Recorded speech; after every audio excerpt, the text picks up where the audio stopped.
Je m'appelle donc Alexis Broca, j'ai 48 ans hélas. Je suis également auteur de plusieurs romans. J'ai notamment écrit des romans en littérature jeunesse pour les grands.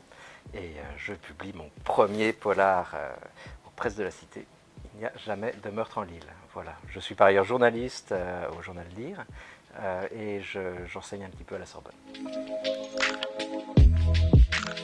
Ça raconte l'histoire de 4 amis d'enfance qui se sont connus comme ça pendant les vacances, qui se voyaient tous les ans, qui formaient une petite bande, et puis qui se sont perdus de vue pendant des années. Ils ont tous connu en fait, à l'âge de la quarantaine, des drames. Ça peut être un divorce pour l'un, ça peut être un sérieux dérapage professionnel pour un autre, ça peut être une dépression pour le troisième. Et ces drames en fait les ont amenés à quitter leur vie et à revenir vers l'endroit où ils étaient heureux. Et l'endroit où ils étaient heureux, en fait, c'est l'endroit où ils passaient leurs vacances.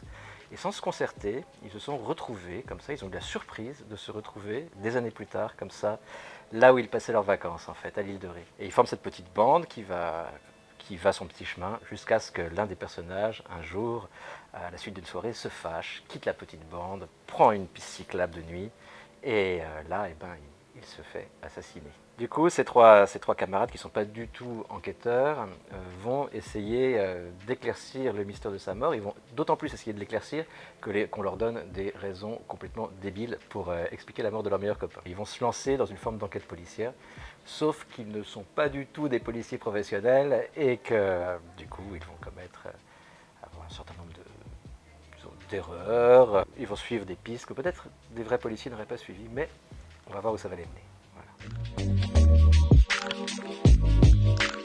Alors, j'ai choisi ce lieu parce que c'est peut-être le lieu que je connais le mieux sur cette terre. J'ai passé mes vacances à l'île de Ré de l'âge de 0 à 48 ans. Ma grand-mère habitait l'île de Ré.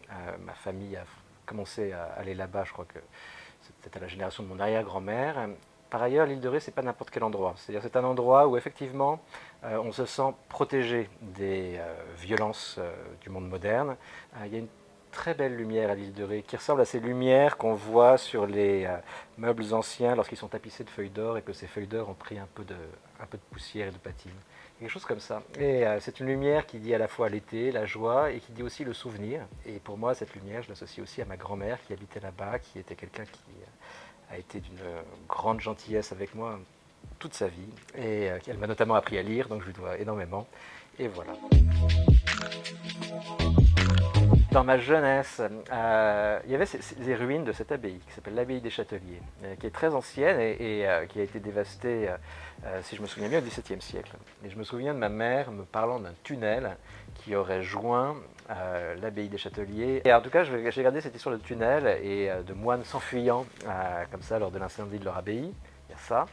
Il y a ma fascination pour les remparts de Saint-Martin. Ces remparts, je me suis promené toute ma jeunesse, là encore. Quand je vais à l'île de Ré, tous les soirs, je fais le promenade le long des remparts. En fait. Donc je vois un petit peu les travaux de restauration qui sont menés là-bas. Ensuite, il y avait mes amis d'enfance, bien sûr. C'est-à-dire que j'avais moi-même une grosse bande d'amis à l'île de Ré, avec lesquels j'ai fait les 400 coups. 400 coups que j'ai abondamment exploités ici, parce qu'il fallait bien en faire quelque chose. Et puis ma grand-mère. Le fait aussi que la perte de ma grand-mère, elle est morte à 96 ans, elle était très âgée, etc. Mais si vous voulez, c'est la dame qui m'a appris à lire quand même. C'est celle qui me lisait des Tintins quand j'avais 3-4 ans à l'île de Ré. Et elle avait par ailleurs une langue bien pendue, une sorte de génie du sarcasme. Je me rends compte, en fait, lorsque vous me posez la question, que c'est une thématique qui m'est chère, que j'ai déjà mis en scène des amitiés très fortes. Soit mes personnages sont des purs solitaires et ils en souffrent, et en même temps ils ne croient plus aux relations humaines, ça c'est dans d'autres livres, soit au contraire ils se raccrochent à ça parce que le reste s'écroule. J'ai connu moi-même quelques petites catastrophes existentielles et donc j'ai pu faire l'expérience de la solidité de l'amitié, de son importance dans ces moments-là. Ça me ramène aussi à l'île de Ré, parce qu'il se trouve que la librairie de Saint-Martin, qui s'appelle aujourd'hui Grand Largue, a été pendant très longtemps une maison de la presse. Et dans mon enfance, j'y passais beaucoup de temps en fait dans cette maison de la presse, parce qu'ils étaient assez sympas pour me laisser lire les BD à peu près autant de temps que je voulais, ou lire les débuts de Stephen King. Et moi j'adorais lire en fait à l'époque. Ma grand-mère m'avait filé le virus et mes parents aussi.